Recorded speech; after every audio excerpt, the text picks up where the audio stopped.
ಎಲ್ಲ ದೇವ ಜನರಿಗೂ ಕ್ರಿಸ್ತ ಯೇಸುವಿನ ನಾಮದಲ್ಲಿ ವಂದನೆಗಳು. ಪ್ರಿಯ ದೇವ ಮಕ್ಕಳೇ, ಹೇಗಿದ್ದೀರಿ? ನಾನು ನಂಬ್ತೇನೆ ದೇವರು ನಿಮ್ಮನ್ನು ಉತ್ತಮವಾಗಿಟ್ಟಿದ್ದಾನೆಂಬುದಾಗಿ. ನಾನು ಕ್ರಿಸ್ತನಲ್ಲಿ ಸೇವಕ ಪ್ರಸನ್ನ ಕುಮಾರ್. ಬನ್ನಿ ಈ ದಿನ ಒಂದು ವಿಷಯವನ್ನ ಧ್ಯಾನಿಸಿಕೊಳ್ಳೋಣ.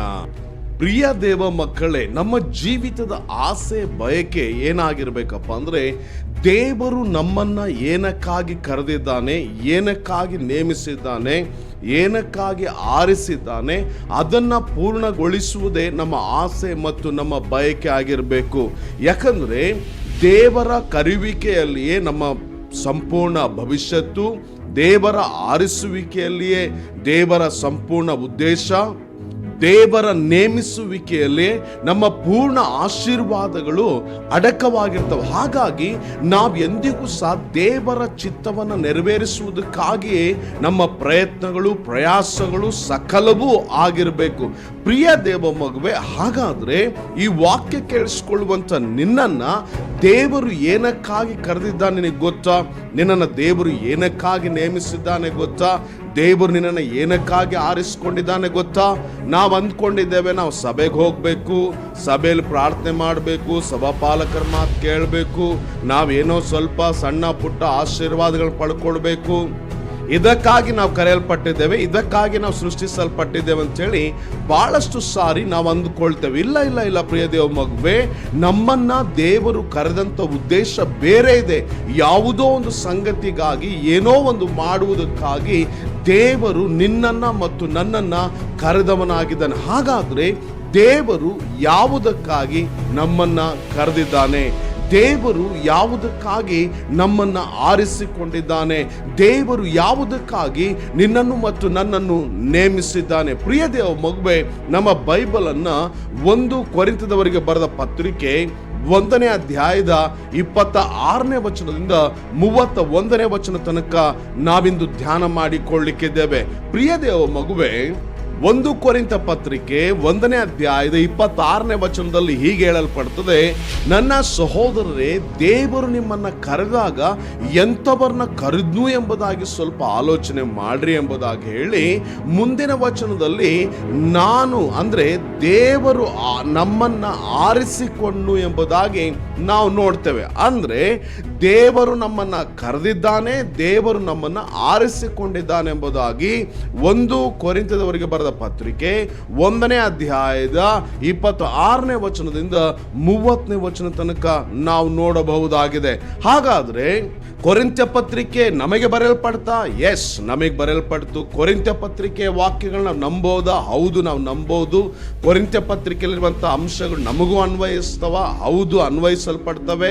ಹಾಗಾದ್ರೆ ಅಲ್ಲಿ ನನ್ನ ಸಹೋದರ ಎಂಬುದಾಗಿ ಹೇಳಲ್ಪಟ್ಟಾಗ ಭೂಲೋಕದಲ್ಲಿರುವಂಥ ಎಲ್ಲಾ ಕ್ರೈಸ್ತ ಜನಾಂಗವನ್ನ ಸಂಬೋಧಿಸುವಂತ ಒಂದು ವಾಕ್ಯ ಭಾಗ ಅದಾಗಿರ್ತದೆ. ಈಗ ನೀವು ಆಲೋಚನೆ ಮಾಡ್ರಿ, ಆ ವಾಕ್ಯ ಭಾಗದಲ್ಲಿ ನನ್ನ ಸಹೋದರರೇ, ನಿಮ್ಮನ್ನ ಕರೆದಾಗ ಎಂಥವರಾಗಿದ್ರಿ ಎಂಬುದಾಗಿ ಆಲೋಚನೆ ಮಾಡಿ, ದೇವರು ನಿಮ್ಮನ್ನ ಕರೆದಿದ್ದಾನೆ, ದೇವರು ನಿಮ್ಮನ್ನ ಆರಿಸಿಕೊಂಡಿದ್ದಾನೆ ಎಂಬುದಾಗಿ ಆ ವಾಕ್ಯ ಭಾಗದಲ್ಲಿ ಅಪೊಸ್ತಲನಾದ ಪೌಲನು ಸಂಬೋಧಿಸುವುದನ್ನು ನಾವು ನೋಡ್ತೇವೆ. ಹಾಗಾದ್ರೆ ಪ್ರಿಯ ದೇವ ಮಗುವೆ, ದೇವರು ನಮ್ಮನ್ನ ಕರೆದಾಗ, ಆರಿಸಿದಾಗ ನಾವು ಹೇಗಿದ್ವಿ? ಎಂಥವರನ್ನ ದೇವರು ಕರೆದ, ಎಂಥವರನ್ನ ದೇವರು ಆರಿಸಿಕೊಂಡ?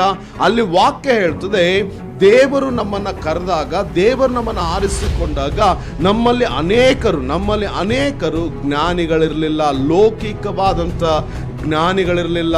ಬರೀ ಅಷ್ಟು ಮಾತ್ರವಲ್ಲ, ನಮ್ಮಲ್ಲಿ ಬಲಿಷ್ಠರಿರಲಿಲ್ಲ, ನಮ್ಮಲ್ಲಿ ಕುಲೀನರಿರಲಿಲ್ಲ ಅಂತೇಳಿ ವಾಕ್ಯ ಮಾತಾಡ್ತದೆ. ಈಗ ನಾನು ಹೇಳೋ ಜಾಗ್ರತೆ ಕೇಳಿಸ್ಕೊಳ್ರಿ. ಜ್ಞಾನವಿಲ್ಲದೆ ಇರುವಂಥವ್ರನ್ನ, ಬಲಹೀನವಾದವರನ್ನ, ಕುಲೀನವಾದವರನ್ನ ದೇವರೇನ್ ಮಾಡಿದ್ರಂತೆ? ಕರೆದ್ರಂತೆ, ಆರಿಸ್ಕೊಂಡ್ರಂತೆ. ಜಾಗ್ರತೆ ಕೇಳಿಸ್ಕೊಳ್ರಿ. ದೇವರು ನಮ್ಮನ್ನ ಕರೆದಾಗ ನಾವು ಬುದ್ಧಿ ಇಲ್ಲದವರು, ಅಜ್ಞಾನಿಗಳಾಗಿದ್ವಿ. ದೇವರು ನಮ್ಮನ್ನ ಕರೆದಾಗ ನಾವು ಬಲಹೀನರಾಗಿದ್ವಿ. ದೇವರು ನಮ್ಮನ್ನ ಕರೆದಾಗ ನಾವು ಕುಲೀನರು ಸಹ ಆಗಿದ್ವಿ. ಆದ್ರೆ ಜಾಗ್ರತೆ ಕೇಳಿಸ್ಕೊಳ್ರಿ, ಅಂಥವನ್ನ ದೇವರು ಕರೆದ ಹಾಗೇ ಇರ್ಲಿಕ್ಕೋಸ್ಕರವಾಗಿ ನಮ್ಮನ್ನ ಕರೆದಿಲ್ಲ. ನಮ್ಮನ್ನ ಅಜ್ಞಾನಿಗಳನ್ನ ಕರೆದ, ಬಲಹೀನರನ್ನ ಕರೆದ, ಕುಲೀನರನ್ನ ಕರೆದ. ಆದ್ರೆ ನಾವು ಅಜ್ಞಾನಿಗಳಾಗೇ ಇರಬೇಕು, ನಾವು ಬಲಹೀನರಾಗೇ ಇರಬೇಕು, ನಾವು ಕುಲೀನರಾಗೇ ಇರ್ಬೇಕಂತೇಳಿ ನಮ್ಮನ್ನ ದೇವರು ಕರೆದಿಲ್ಲ. ಹಾಗಾದ್ರೆ ದೇವರು ನಮ್ಮನ್ನ ಏನಕ್ಕಾಗಿ ಕರೆದಿದ್ದಾನನ್ನುವಾಗ, ಮುಂದಿನ ವಿಷಯಗಳನ್ನ ನೋಡುವಾಗ ದೇವರು ಯಾಕೆ ಕರೆದಿದ್ದಾನೆ ಮತ್ತೆ ಯಾಕೆ ನಮ್ಮನ್ನ ಆರಿಸಿಕೊಂಡಿದ್ದಾನೆ ಎಂಬುದನ್ನು ನೋಡುವಾಗ, ಜ್ಞಾನಿಗಳನ್ನ ನಾಚಿಕೆ ಪಡಿಸಲು ದೇವರು ನಮ್ಮನ್ನ ಯಾಕೆ ಕರೆದಿದ್ದಾನೆ, ಯಾಕೆ ಆರಿಸಿಕೊಂಡಿದ್ದಾನಂದ್ರೆ ಬಲಿಷ್ಠರನ್ನ ಬಲಹೀನರ ಮುಖಾಂತರ ನಾಚಿಕೆ ಪಡಿಸಲು. ದೇವರು ನಮ್ಮನ್ನ ಯಾಕೆ ಕರೆದಿದ್ದಾನೆ, ಯಾಕೆ ಆರಿಸಿಕೊಂಡಿದ್ದಾನಂದ್ರೆ ಇರುವವುಗಳನ್ನ ಇಲ್ಲದವುಗಳನ್ನಾಗಿ ಮಾಡುವುದಕ್ಕಾಗಿ ನಿನ್ನನ್ನು ಮತ್ತು ನನ್ನನ್ನು ಆರಿಸಿಕೊಂಡವನಾಗಿದ್ದಾನೆ. ಹೀಗಿರುವಾಗ ಈ ವಾಕ್ಯ ಭಾಗ ನಮಗೆ ಏನು ತಿಳಿಸ್ಕೊಡ್ತದೆ? ದೇವರು ನಮ್ಮನ್ನ ಯಾವುದೋ ಒಂದು ಉದ್ದೇಶಕ್ಕಾಗಿ ಕರೆದಿದ್ದಾನೆ, ಯಾವುದೋ ಒಂದು ಉದ್ದೇಶಕ್ಕಾಗಿ ನಮ್ಮನ್ನು ಆರಿಸಿಕೊಂಡಿದ್ದಾನೆ.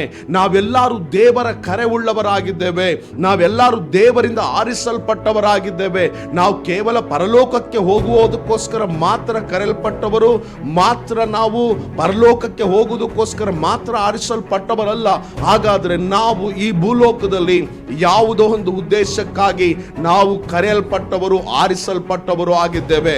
ಹೀಗಿರುವಾಗ ದೇವರ ಇಂಥ ಉನ್ನತ ಕರೆಗಾಗಿ ಎದ್ದೇಳು ಪ್ರಿಯ ದೇವ ಮಗುವೆ. ಈ ಎಲ್ಲಾ ವಿಷಯಗಳನ್ನು ನೋಡುವಾಗ, ಈ ಎಲ್ಲಾ ವಿಷಯಗಳನ್ನ ನಾವು ಧ್ಯಾನಿಸುವಾಗ, ಈ ಎಲ್ಲಾ ವಿಷಯಗಳನ್ನ ಆಲೋಚಿಸುವಾಗ ನಿನಗೂ ಮತ್ತು ನನಗೂ ದೇವರ ಕರೆ ಇದೆ, ನಿನಗೂ ಮತ್ತು ನನಗೂ ದೇವರ ಆರಿಸುವಿಕೆ ಇದೆ. ಅದು ಯಾವುದು? ಮೇ ಬಿ ನೀವು ಸೇವೆ ಮಾಡುವಂತ ಕರೆ ನಿಮ್ಮ ಜೀವಿತದಲ್ಲಿ ಇರಲಿಕ್ಕಿಲ್ಲ, ನಿಮಗೆ ಅಪೋಸ್ತಲರ ಕರೆಯುವಿಕೆ ಇರಲಿಕ್ಕಿಲ್ಲ, ಸುವಾರ್ತಿಕನ ಕರೆಯುವಿಕೆ ಇರಲಿಕ್ಕಿಲ್ಲ, ಪ್ರವಾದನೆಯ ಕರೆಯುವಿಕೆ ಇರಲಿಕ್ಕಿಲ್ಲ, ಬೋಧಕನ ಕರಿವಿಕೆ ಇರ್ಲಿಕ್ಕಿಲ್ಲ. ಯಾಕ್ರಿ? ನೀವು ಸಭಾಪಾಲಕರಾಗುವಂತ ಕರಿವಿಕೆ ನಿಮಗಿರ್ಲಿಕ್ಕಿಲ್ಲ. ಆದ್ರೆ ಇಲ್ಲೊಂದು ಕಾಮನ್ ಕರಿವಿಕೆ ಇದೆ. ಆ ಕರಿವಿಕೆ ಏನಪ್ಪಾ ಅಂದ್ರೆ, ನಿನಗೂ ಮತ್ತು ನನಗೂ ಸಮಸ್ತ ಜನಾಂಗಕ್ಕೆ ನಾವು ಒಂದು ನಾಚಿಕೆ ಪಡಿಸುವಂತ ಉದ್ದೇಶಕ್ಕಾಗಿ ನಾವು ಕರೆಯಲ್ಪಟ್ಟವರಾಗಿದ್ದೇವೆ. ನೀವು ಮತ್ತು ನಾನು ಲೋಕದ ಬಲಿಷ್ಠರನ್ನ, ಲೋಕದ ಜ್ಞಾನಿಗಳನ್ನ, ಲೋಕದಲ್ಲಿರುವವುಗಳನ್ನ ನಾಚಿಕೆ ಪಡಿಸುವುದಕ್ಕಾಗಿ ನೀನು ಮತ್ತು ನಾನು ಕರೆಯಲ್ಪಟ್ಟವರಾಗಿದ್ದೇವೆ. ಹಾಗಾದ್ರೆ ಪ್ರಿಯ ದೇವ ಮಗುವೆ, ಎಷ್ಟು ಕಾಲ ನೀನು ಹೀಗೆ ಇರ್ತಿ? ಎದ್ದೇಳು ಪ್ರಿಯ ದೇವ ಮಗುವೆ. ದೇವರ ಚಿತ್ತವನ್ನು ನೆರವೇರಿಸುವುದಕ್ಕಾಗಿ, ದೇವರ ಉದ್ದೇಶವನ್ನು ನೆರವೇರಿಸುವುದಕ್ಕಾಗಿ ನಾನು ದೇವರ ಸಾಕ್ಷಿಗಾಗಿ ಎದ್ದೇಳ್ತೇನೆ. ನಾನಿನ್ನ ಅಜ್ಞಾನದಲ್ಲೇ ಜೀವಿಸುವುದಿಲ್ಲ, ಜ್ಞಾನಕ್ಕೆ ಸಾಗಿ ಹೋಗ್ತೇನೆ. ನಾನು ಬಲಹೀನತೆಯಲ್ಲೇ ಜೀವಿಸಲ್ಲ, ಬಲಕ್ಕೆ ಸಾಗಿ ಹೋಗ್ತೇನೆ. ನಾನು ಕುಲಹೀನತೆಯಲ್ಲೇ ಜೀವಿಸಲ್ಲ, ನಾನು ಶ್ರೇಷ್ಠತೆಯಲ್ಲಿ ಜೀವಿಸ್ತೇನೆ. ಈ ರೀತಿಯಾದಂತ ಶ್ರೇಷ್ಠ ಕರಿವಿಕೆಗಾಗಿ ಮುಂದೆ ಸಾಗಿ ಹೋಗು ಪ್ರಿಯ ದೇವ ಮಗುವೆ. ಇವತ್ತು ನಾನು ನಿನ್ನ ಮುಂದೆ ಬಂದಿರೋದು ಏನಕ್ಕೋಸ್ಕರ ಗೊತ್ತಾ? ಸಾಕು ಇನ್ನ ಬರೀ ಅಲ್ಲಿ ಪ್ರಾರ್ಥನೆ ಮಾಡಿಸ್ಕೊಳ್ಳೋದು, ಇಲ್ಲಿ ಪ್ರಾರ್ಥನೆ ಮಾಡಿಸ್ಕೊಳ್ಳೋದು, ಆ ವಾಕ್ಯ ಕೇಳಿಸ್ಕೊಳ್ಳೋದು, ಈ ವಾಕ್ಯ ಕೇಳಿಸ್ಕೊಳ್ಳೋದು. ಈ ಪ್ರಾರ್ಥನೆ ಮಾಡಿಸ್ಕೊಳ್ಳೋದು ಮತ್ತು ವಾಕ್ಯ ಕೇಳಿಸ್ಕೊಳ್ಳೋದು ತಪ್ಪು ಅಂತ ನಾನು ಹೇಳ್ತಾ ಇಲ್ಲ, ಆದ್ರೆ ಸಾಕದು. ಈಗ ನಿನ್ನನ್ನು ದೇವರು ಏನಕ್ಕೂ ಕರೆದಿದ್ದಾನೆ, ಈಗ ದೇವರು ನಿನ್ನನ್ನೇನಕ್ಕೂ ಒಂದು ನೇಮಿಸಿದ್ದಾನೆ. ಅದಕ್ಕಾಗಿ ನೀನು ಸಿದ್ಧವಾಗ್ತೀಯಾ? ಅದಕ್ಕಾಗಿ ನೀನು ಎದ್ದೇಳ್ತೀಯಾ? ನೀನು ಯೇಸು ಕ್ರಿಸ್ತ ನಂಬಿ ಎಷ್ಟು ಕಾಲಗಳಾಯ್ತು? ಯೇಸು ಕ್ರಿಸ್ತ ನಂಬಿ ಎಷ್ಟು ವರ್ಷಗಳಾಯ್ತು? ಯೇಸು ಕ್ರಿಸ್ತನಿಗಾಗಿ ಎಷ್ಟರ ಮಟ್ಟಿಗೆ ಬೆಳೆದಿದ್ದಿ? ಆತನ ಕರಿವಿಕೆಗಾಗಿ ಎಷ್ಟು ಸಿದ್ಧವಾಗಿದ್ದಿ? ಆತನ ಕರಿವಿಕೆಯನ್ನು ಎಷ್ಟು ನೆರವೇರಿಸಿದ್ದಿ? ಆತನ ಚಿತ್ತವನ್ನು ಎಷ್ಟರ ಮಟ್ಟಕ್ಕೆ ಸೀರಿಯಸ್ ಆಗಿ ತಕ್ಕೊಂಡಿದ್ಯಾ? ಪ್ರಿಯ ದೇವ ಮಗುವೆ, ಎದ್ದೇಳು ಬಾ ಪ್ರಿಯ ದೇವ ಮಗುವೆ, ಎದ್ದೇಳು ಪ್ರಿಯ ದೇವ ಮಗುವೆ, ಬಲಗೊಳ್ಳು ಪ್ರಿಯ ದೇವ ಮಗುವೆ. ದೇವರಿಗಾಗಿ ವೈರಾಗ್ಯವುಳ್ಳಂತ ದೇವರ ಮಗುವಾಗು.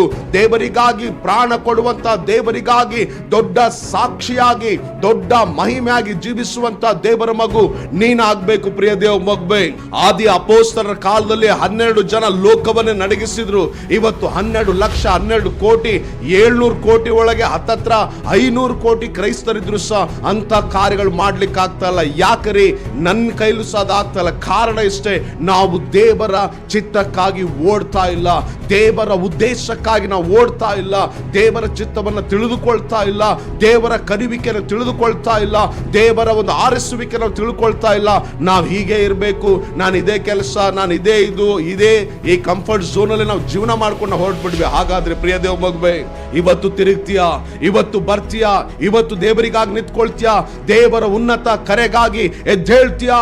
ಎದ್ದೇಳು ಪ್ರಿಯ ದೇವ ಮಗುವೆ. ದೇವರ ಉನ್ನತ ಉನ್ನತ ಕರೆಗಾಗಿ ಎದ್ದೇಳು, ದೇವರ ಉನ್ನತ ಆರಿಸುವಿಕೆಗೆ ಎದ್ದೇಳು, ದೇವರಿಗಾಗಿ ಪ್ರಜ್ವಲಿಸು, ದೇವರಿಗಾಗಿ ಮಹಿಮೆಯಾಗಿ ಉರಿ, ಬೆಂಕಿಯೋಪಾದಿಯಲ್ಲಿ, ಜ್ವಾಲೆಯೋಪಾದಿಯಲ್ಲಿ, ಕಾಡ್ಗಿಚ್ಚಿನೋಪಾದಿಯಲ್ಲಿ ದೇವರಿಗಾಗಿ ಮಹಿಮೆಯಾಗಿ ಜೀವಿಸು. ದೇವರು ನಿನ್ನ ತನ್ನ ಚಿತ್ತಾನುಸಾರವಾಗಿ ನಿಲ್ಲಿಸ್ತಾನೆ. ಇದನ್ನು ಮಾತ್ರ ಎಂದೆಂದಿಗೂ ಮರಿಲೇಬೇಡ.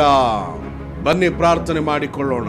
ಪ್ರೀತಿ ಉಳ್ಳ ಸ್ವರ್ಗೀಯ ತಂದೆ ಆದ ದೇವರೇ, ನಿನ್ನ ಜನರು ನಿನ್ನ ಕರೆಯುವಿಕೆಯನ್ನ, ನಿನ್ನ ಆರಿಸುವಿಕೆಯನ್ನ ತಿಳಿದುಕೊಳ್ಳಿಕ್ಕೆ ಕೃಪೆ ಕೊಡಪ್ಪ. ನಿನ್ನ ಜನರು ಏನು ಅಲ್ಲ ಕರ್ತನೆ, ನಿನ್ನ ಜನರು ಏನು ಅಲ್ಲ, ನಾವು ಏನು ಅಲ್ಲ, ನಾವು ಬಲಹೀನರು, ನಾವು ಕುಲಹೀನರು, ನಾವು ಅಜ್ಞಾನಿಗಳನ್ನುವಂಥ ಮನಸ್ಥಿತಿಯನ್ನು ತೆಗೆದುಹಾಕು. ಶ್ರೇಷ್ಠತೆಗೆ ನಮ್ಮನ್ನು ಕರೆದಿದ್ದಿ, ಶ್ರೇಷ್ಠವಾದಂಥ ಚಿತ್ತಕ್ಕೆ ನಮ್ಮನ್ನು ಕರೆದಿದ್ದಿ, ಶ್ರೇಷ್ಠವಾದ ಸಂಗತಿಗೆ ನಮ್ಮನ್ನು ಕರೆದಿದ್ದಿ, ಶ್ರೇಷ್ಠವಾದ ಸಂಗತಿಗೆ ನಾವು ಹಾದು ಹೋಗುವಂತೆ ನಮಗೆ ಸಹಾಯ ಮಾಡು. ಓ ಕರ್ತನೆ, ನಿನ್ನ ಮಕ್ಕಳಿಗೆ ಸಹಾಯ ಮಾಡು. ನಿನ್ನ ಮಕ್ಕಳಿನ ಚಿತ್ತವನ್ನ, ನಿನ್ನ ಆರಿಸುವಿಕೆಯನ್ನು ಅರ್ಥ ಮಾಡಿಕೊಳ್ಳಿಕ್ಕೆ ಸಹಾಯ ಮಾಡು. ಹಾಗೆ ಮಾಡಿದ್ದಕ್ಕಾಗಿ ನಿನಗೆ ಸ್ತೋತ್ರ ಮಾಡುತ್ತಾ ಯೇಸು ಕರ್ತನ ಹೆಸರಿನಲ್ಲಿ ಬೇಡ್ತೇವೆ ಪರಲೋಕದ ತಂದೆ.